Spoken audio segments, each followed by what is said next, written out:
We'll bet on value companies over growth companies, mid-cap stocks. Those are the sweet spots. So says Brian Belski, Chief Investment Strategist for Oppenheimer. He joins us now. Thanks for coming in. Let's get to that first point. Why are you saying that value companies are a better play than some of the smaller growth companies right now? Well, think about this. It's actually counterintuitive, right? When markets recover, there are actually more companies delivering growth. So say if there were 10 companies, right, and those 10 companies were all providing you with 10% growth. You as the investor actually start to seek out that growth that is the most attractively priced. So whether or not the ratio in terms of its valuation is lower than others, that's what you're going to pick, the lowest valued company. In a growth market, actually growth becomes more scarce. Follow me? So during a recovery, which we're clearly in, there are more companies providing growth, and you, the investor, actually seek the most attractively valued company. And when it comes to mid-cap stocks right now, you're talking about the $1 to $5 billion range in terms of market cap? Right.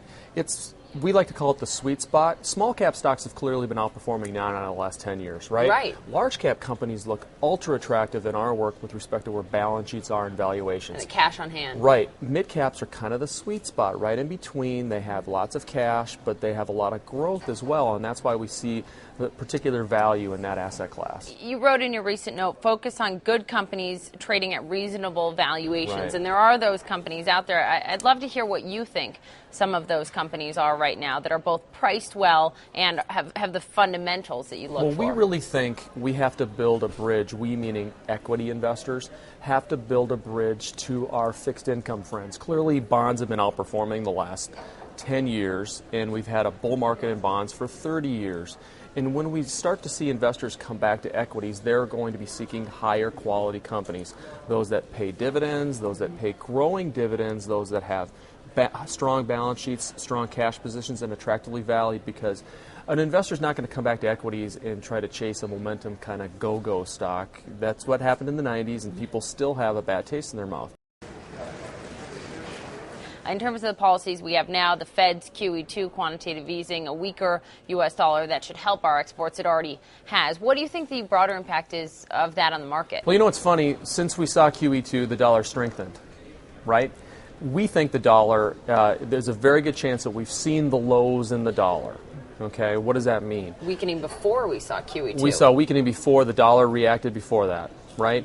We think that over the next few years, we will see a strengthening U.S. economy, higher inflation. Okay, higher inflation means that we'll most likely have to raise interest rates. When you raise interest rates, you're supporting your currency. Therefore, we think the dollar will rise. That will not hurt exports, though, because remember, we are the preeminent manufacturer and technology country in the world. Okay, where we're going to see inflation is wage inflation. 70% of all non-farm related expenses, meaning 70% of the costs that are contained with respect to running a company in our country, are wages. And so as wages start to go up, the Fed will have to raise rates. And when it comes to the consumer demand, because this is a huge issue, whether we talked to Ingenuity, the CEO of Pepsi, or Warren Buffett, who both told me the consumer needs to come back in a meaningful way for us to be able to recover. And that, they say, has not happened yet. Are you seeing that happening? We are. Look at personal consumption expenditures, which is really driven by the high end. The high end feels better than they did a year ago, and certainly better than they did 2 years ago. Not a surprise given the unemployment Yeah, remember, levels. The high end does the majority of the consumption anyway, but here's the good story, okay? The low-end consumers cutting up credit cards, their credit is very much improved relative to where it was a year or two ago, and they're saving more money. That's a secular change that we think holds positive for consumers becoming much more conservative because, frankly, they needed to.